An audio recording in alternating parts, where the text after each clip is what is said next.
어쨌든 간에 생업도 하면서 좋아하는 일을 하면서 두 가지를 겸해서 하려고 그러면 이게 어떤 규모가 있어야 되잖아요.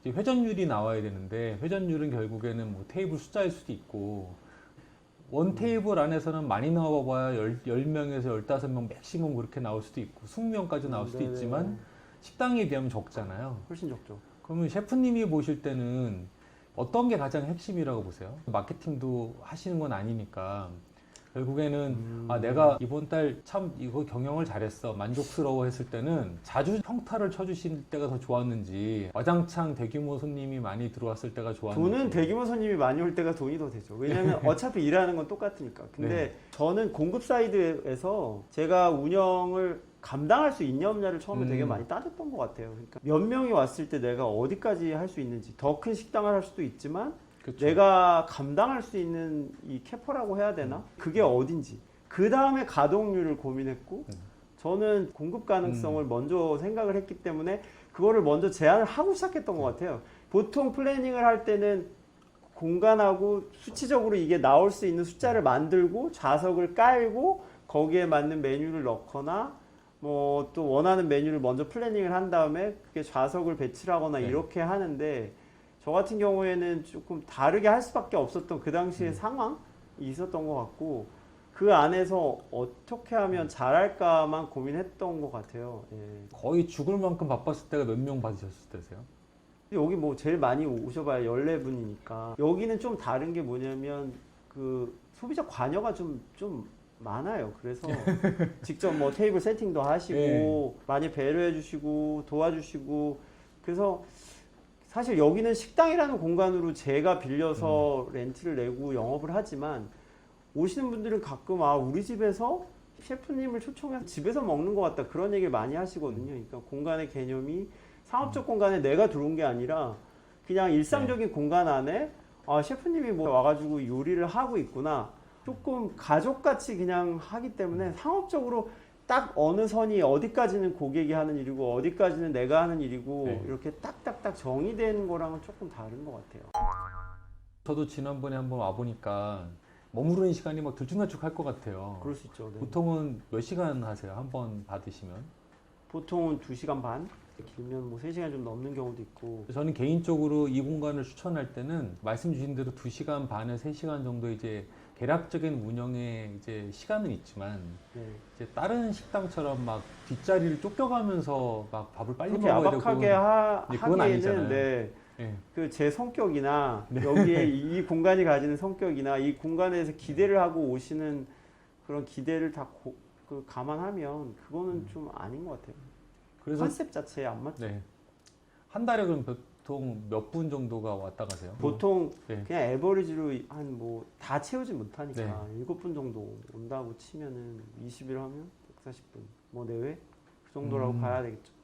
지금 뭐 화면 보시다가 이 계산기 두드려 보시는 분들은 아 되게 얼마 안 되죠. 아 그래도 잘하신다고 생각할 것 같아요. 지금의 외식 환경에서 살아남는 게 목적이라고 보면은 아 그냥 달세 내고 그냥 아 되게 빠듯하네 약간 이렇게 생각하실 수 있고 네. 약간 수수료 베이스로 하면 아 저거는 돈이 안 되네 이렇게 그쵸. 생각하실 수 있을 것 같아요. 그러니까, 제가 또 즐기는 것도 있으니까 네. 그다음에 일과 또 놀이가 그렇죠. 완전히 구분되는 그게 아니라 제 나름대로 또 세상의 창이에요. 저는 네. 이 서비스 자체가 그냥 접시로 소통하지만 또 손님들 만나서 얘기 듣고 또 보고 배우고 개인적으로는 그런 부분에 도움이 되게 많이 됐던 것 네. 같아요. 7년의 영업이 보고 듣고 배우는 그것이 제가 뭐 사회생활하고 조직생활할 때는 잘 몰랐던 또 다른 계층의 사람과 뭐 다른 대화의 내용과 그런 걸 들으면서 그런 부분은 제가 당연히 비용을 내야 되는 부분이겠죠. 저는 사실 셰프님을 인터뷰를 요청드린 게 아까 서두에 제가 인사로도 얘기를 했는데 큰 식당을 운영하든 작은 식당을 운영하든 각각이 다 어려운 부분도 있고 또 좀 나은 부분도 있고 이럴 건데요. 네네. 특히 사람들이 제일 지금 갖고 싶어 하는 것들은 브랜드 같아요. 셰프님 같은 경우에는 지금 나오는 브랜드는 그 이수부라는 네네. 이름 자체를 브랜드로 쓰고 있죠. 쓰시잖아요. 네. 브랜드, 제품이 스스로 이제 이렇게 소통할 수 있는 능력이 되는 단계로 보여서 네네. 그 저는 굉장히 좋다고 생각하고 마켓컬리에서 요즘에 팔고 계신 이제 아몬드 페스토. 네. 제 주변에는 여기를 안 와봤던 사람도 그걸 사 먹어본 뭐 사람이 그러신 있더라고요. 분들이 요즘 많으시더라고요. 네. 그게 저는 브랜드라고 생각해요. 제가 처음에 컬리가 사실 런칭할 때부터 시작을 했었는데 식당에서 뭐 대부분 이제 오일을 서비스하거나 버터를 서비스하는 경우가 많은데 그게 똑같이 하는 게 싫어가지고 이제 만들었던 소스를 처음에 냈던 거거든요. 원래는 자수로 하는 게 베이스인데 이제 저는 그쵸. 이제 아몬드로 이렇게 해서 제 나름대로 해서 냈는데 손님들이 드시고 이거 되게 괜찮다. 이거 왜 안 파냐? 사실은 그게 제조의 저의 시작이었거든요. 네. 그거 되게 괜찮다. 그 경험을 어떻게든 옆에 사람한테 전달하고 싶어하는 고객의 욕구에 의해서 등 떠밀려서 자동으로 시작이 됐고 그런 타이밍에 이제 그런 서비스 플랫폼이 등장하면서 그렇게 해서 사업적으로 그 아이템이 이렇게 상품화가 되기 시작했던 것 같아요. 컬리 MD들의 그 생각은 뭐였었어요? 그 사진 촬영을 했던 그 친구가 되게 촉이 있는 친구여서 이거 해야 된다 제안을 하면서 그렇게 컨택이 왔던 것 같아요.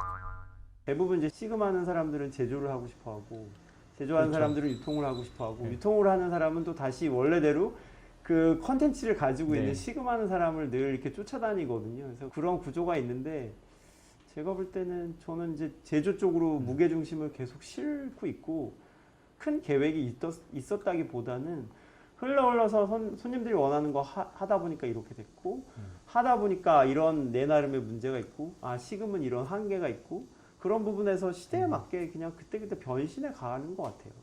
그리고 개인 창업자한테 제가 그냥 한마디 드리고 싶은 말씀이 있다면 개인과 그 자본이나 시설이나 인력이나 조직이 있는 곳이랑은 똑같은 시금업이라고 해도 저는 접근 방법이 굉장히 달라야 된다고 생각하거든요.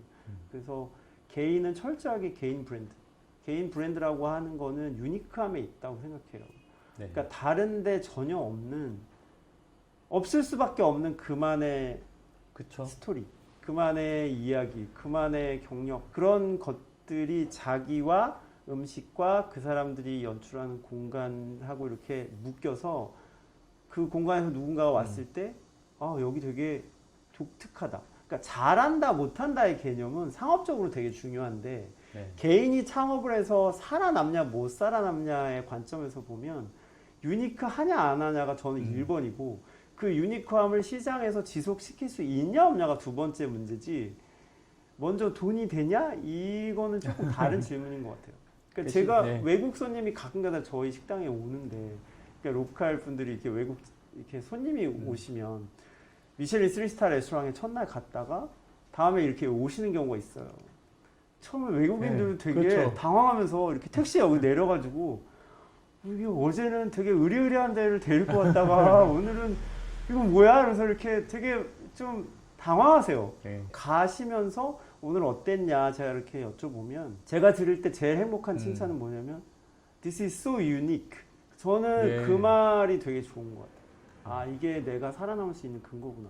그 유니크함은 당연히 뭐 성실하고 자기가 기본적으로 가지고 있는 뭐 인성에 관한 문제일 수도 있고 뭐 그럴 수 있긴 한데 기본적으로 유니크함이 없으면 그러면 저는 시장에서의 어떤 날 같은 거 그런 엣지는 좀 없다고 보고 엣지가 없으면 오래 살아남기는 좀 쉽지 않다. 그렇죠. 왜냐면 엣지라고 하는 건 무뎌지게 마련이고 늘 누군가에게 다시 재해석되게 마련이기 때문에 엣지를 처음에 낼 때 아주 명확하게 내야 된다는 게 개인 창업자한테 제가 드리는 사실은 부탁이에요. 그럼 현재로는 이렇게 예약을 받아서 하는 식당의 매출하고 제품이 나가는 매출 지금은 어떤 게 몇 퍼센트 정도가 되세요? 제조가 지금은 조금 더 많아졌어요. 코로나 네. 이후로 조금 더 많아졌고 저는 50대 50을 넘어서는 순간부터는 무게중심을 잠깐 제조 쪽으로 더 늘리려고 생각하고 있어요. 저도 그게 되게 좋을 것 같아요. 네, 그래서 지금 약간 무게중심을 살짝 옮기는 과정. 제가 잘 취재를 온 것 같은데요. 제가 마지막으로 준비한 질문이 셰프님의 생산력이 셰프님한테 딱 결정되는 이건 작은 캐파라고 그러잖아요. 네네. 이런 식당에서 항상 사람들이 질문하는 건 결국에는 먹고는 사냐. 네. 그러면 어떻게 해서 먹고 사냐. 이전까지 어떻게 이걸 다 해왔냐. 그러면 셰프님 입장에서는 이 생존해 오거나 성장해 오는 부분에 네. 가장 큰 원동력이 뭐라고 생각하세요? 아까 말씀 주신 대로 원재료에 대한 중요성도 있었고 네. 또 찾아주는 고객도 있었지만 비상업적인 그 자체가 손님들한테 제가 볼 때는 어떤 신뢰 또는 믿음하고 좀 연결이 됐던 것 같고, 그거랑 제가 혼자서 이렇게 뭔가 일하고 그러는 거에 안쓰럽다, 약간 그런 동정? 저는 그거는 있다고 봐요. 우리 옛날 말로 뭐 쌀 팔아준다 이런 말이 있는데 대안은 엄청 많잖아요. 좋은 거는 늘 많은데 좋은 거를 늘 경험하는 것보다 그 믿을 수 있는 곳의 편안함을 늘 찾아갈 수 있게 하는 것이 또 다른 어떤 형태의 모델이 될 수는 있다고 생각하거든요. 근데 전략적으로 그게 맞냐 안 맞냐는 저는 잘 모르겠지만 그런 시장은 존재한다고 봐요. 그게 가격하고 상관없이 싼 것도 늘 편안하게 갈 수 있고 비싼 것도 그 집은 뭐 그냥 괜찮아, 믿을만해, 네. 그러면 늘 갈 수 있는데 그런 신뢰? 그런 게 제일 중요하고, 뭐 동정이라면 약간 좀 너무 구걸하는 것 같지만 그런 생각이 없어도 그런 느낌은 받으실 수 있는 거죠. 저는 그게 그냥 노력하는 모습하고 진정성이라고 생각해요. 그거를 좋게 얘기하면 네, 좋게 진정성이라고. 표현하면 그럴 수도 있는데 정말 그렇게 보이세요. 그리고 이제 인간 이수부를 보다가 이제 제품에서는 사실은 셰프님이 요리하는 거, 말하는 거, 설거지하는 걸 보지 못하잖아요. 네네. 그 예를 들면 아몬드 페스토의 사진에 셰프님 설거지하는 사진 없거든요.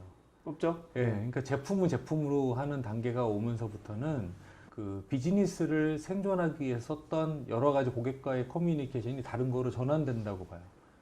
예, 다 소통 방법이 달라진다고 보는데 저는 그게 확실하게 변하는 시대 같고, 네네. 예전엔 그걸 내가 웹사이트 꾸며서 어디에다가 그 영업을 하고 알리고 이래야 되는 부분이 이제 플랫폼이 많아졌기 때문에 네네. 약간의 노력 또는 약간의 도움, 그리고 뭔가를 하고자 하는 이제 확장을 조금만 하면 굉장히 다른 시대가 올 거라고 생각하고요.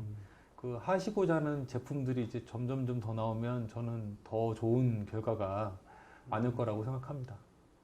손님들이 어쨌든 여기서 경험하신 거, 저 사람 믿을 수 있다, 그 믿음을 사실 제품에 그대로 담는 것이 제일 중요하다고 생각하는데, 이제 또 그 플랫폼 같은 데는 또 표현하는 나름 방식이 있고 그렇잖아요. 그래서 저는 이번에 코로나 때는 아몬드도 그렇고 뭐 유기농으로 다 바꾸고 그 보이지 않게 그 코스트를 올리는 일들을 많이 했어요. 어떻게 보면 반대로 코스트를 줄여야 되는 상황이었을 때 저는 반대로 했거든요. 그래서 오일도 다 유기농 쓰고 그 아몬드도 유기농으로 바꾸고, 뭐 후추는 원래 유기농이었고.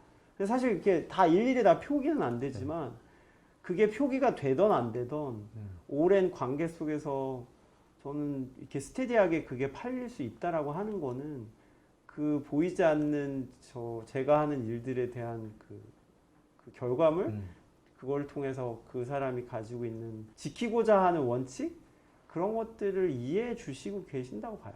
그게 제일 어떤 상품화에 있어서 제일 핵심이 아닐까 생각합니다. 저는 그런 의미에서 꼭 그 유튜브 해보십시오.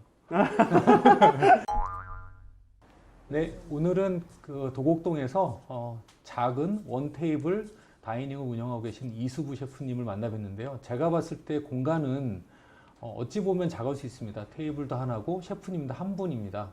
하지만 제가 봤을 때는 셰프님이 만들어내고 앞으로 또 이어갈 수 있는 브랜드를 만들어내는 창작자로서는 굉장히 큰 거인이 되실 분이라고 생각합니다. 앞으로 이수부 셰프님이 내는 브랜드들과 또 이 공간에서 만들어가는 음식에 대한 이야기들 많이 팔로우업 해주시고요. 여러 매체에서 또 많이 소개도 되겠지만 저희 유튜브에서도 확인해 주시고 다음번엔 네이버 검색하시고 이쪽도 찾아주시면 감사하겠습니다. 감사합니다.